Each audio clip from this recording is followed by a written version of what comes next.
Capek-capek dia ke IKN bikin upacara di IKN. Tahun ini malah kembali ke Jakarta. Sekarang banyak orang mulai bertanya-tanya, ngapain Jokowi membangun IKN? Awal-awal mungkin banyak yang mendukung dan idenya sangat spektakuler. Tapi makin kesini IKN makin kalah pamor.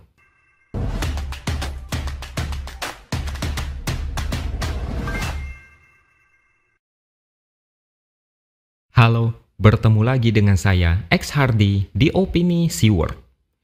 IKN makin kesini makin kehilangan hype dan wibawa. Tidak dapat dipungkiri, IKN adalah proyek mercusuar yang sangat identik dengan nama Jokowi. Proyek yang menghabiskan banyak uang negara, yang katanya demi pemerataan pembangunan, yang alasannya katanya supaya mencegah kemacetan lebih parah di Jakarta. Sekarang ini makin kelihatan tidak nyambung. Sejak Prabowo berkuasa, IKN ini ibarat anak tiri yang kurang dijadikan fokus utama. Proyek makan bergizi gratis sepertinya jauh lebih penting daripada keberlanjutan IKN. IKN identik dengan nama Jokowi. Tiap kali ingat IKN selalu ada nama Jokowi. Senang tidak senang ini adalah fakta. Jokowi yang memulai pembangunan ini. Meskipun nanti selesai dan diresmikan, nama Jokowi tetap akan menjadi urutan paling atas.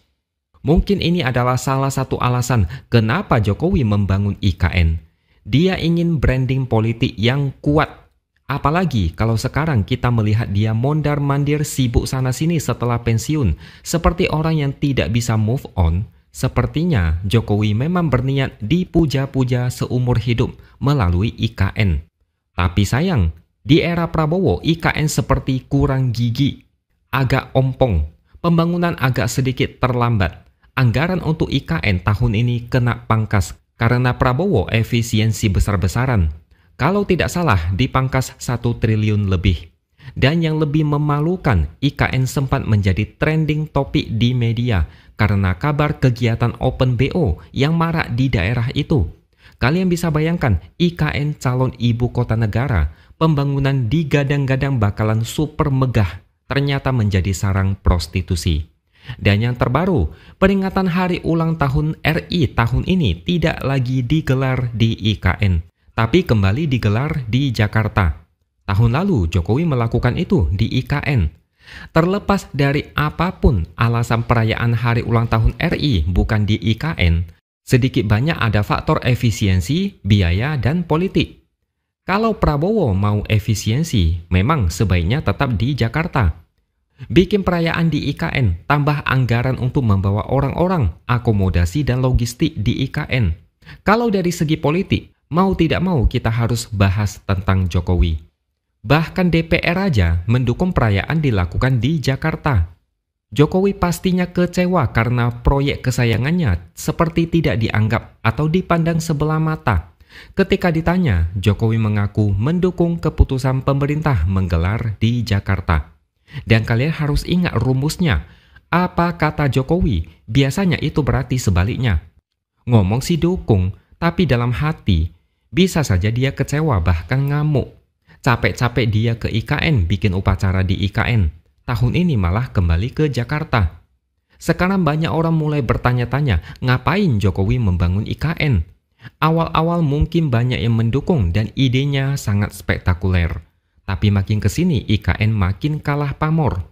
Yang bisa ditangkap dari isu ini adalah banyak orang malas pindah ke IKN. Ini mudah dimengerti. Jakarta dibandingkan dengan IKN, secara infrastruktur, hiburan, dan lain-lain, Jakarta punya segalanya. Sedangkan IKN masih sangat muda, tidak ada banyak yang bisa dilihat. Yang berada di sana mungkin cepat bosan dibandingkan di Jakarta.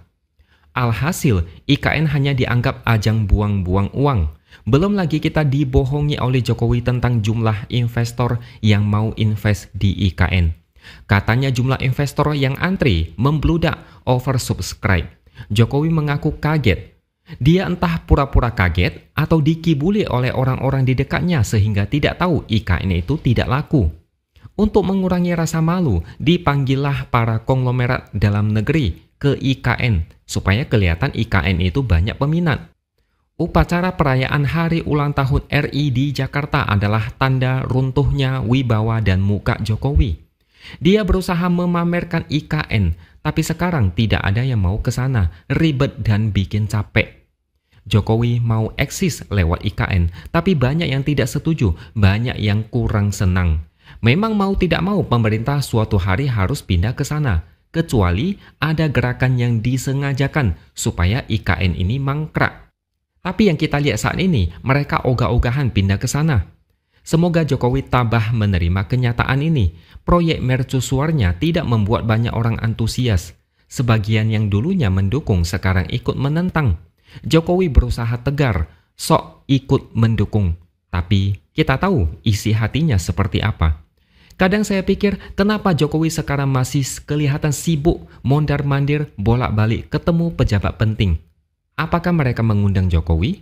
Tapi kemungkinan tidak seperti itu kelihatannya. Justru lebih masuk akal Jokowi mau kelihatan penting sehingga mendatangi mereka atau meminta mereka datang menemui dia. Jokowi sepertinya tahu semakin lama makin banyak yang tidak respect. Makin banyak orang mulai melupakan Jokowi sudah menjadi masa lalu. Power dan pengaruhnya pelan-pelan akan hilang. Jokowi sangat sadar akan hal ini sehingga sibuk tidak menentu. Dibuatlah adegan orang-orang penting bertemu dengan dia. Salah satu yang paling dibicarakan sekarang ini adalah Prabowo yang ketemu dengan Jokowi. Komposisi tempat duduknya menjadi perbincangan. Di sebuah meja, Prabowo seperti menghadap Jokowi, Iriana, dan Gibran yang duduk sebaris. Prabowo kelihatan seperti menghadap Jokowi, bukan sebaliknya. Seharusnya Gibran sebagai wakil presiden duduk di sebelah Prabowo, bukan di seberang tempat duduk. Begitulah cara Jokowi eksis, dan saya yakin ini seperti dipaksakan. Drama ini terlalu kentara, bukan hal yang natural, tapi seperti dikondisikan. Tapi ini mengundang rasa sinis terhadap Jokowi. Di balik ini semua, pasti ada perlawanan terhadap Jokowi. Biarlah kita yang menikmati sambil menonton dari luar. Semoga saja upacara di Jakarta tidak bikin Jokowi sakit hati. Peduli amat, IKN itu proyeknya Jokowi. Orang-orang malas pindah ke sana kalau bukan karena terpaksa atau faktor pekerjaan. Saat ini mereka menghindar dan menunda sebisa mungkin. Jokowi? Siapa itu? Kalau mau, biar dia saja yang pindah ke sana. Bahkan Jokowi saja tidak pernah ke IKN sejak pensiun, padahal dulu pernah bilang bakal sering berkunjung ke sana ketika pensiun. Malah sekarang lebih sering ke Jakarta untuk mengamankan kepentingannya. Lebih sering ke sana untuk mengurus isu ijazah. Dia sendiri saja tidak mau memantau proyek yang dia mulai. Orang seperti Jokowi, siapa yang respect di saat omongannya tidak bisa dipercaya? Salah satunya tercermin dari IKN, yang mana orang kurang antusias. Bahkan pemerintah saja terlihat loyo kalau bicara soal IKN. Tidak ada energinya. Berani benar sama Jokowi. Mereka juga sudah gerah dengan Jokowi. Tinggal tunggu waktunya saja. Oke? Sampai di sini dulu opini dari saya. Subscribe channel ini supaya makin berkembang dan jangan lupa tuliskan komentar Anda. Terima kasih sudah menonton dan sampai jumpa lagi di lain kesempatan.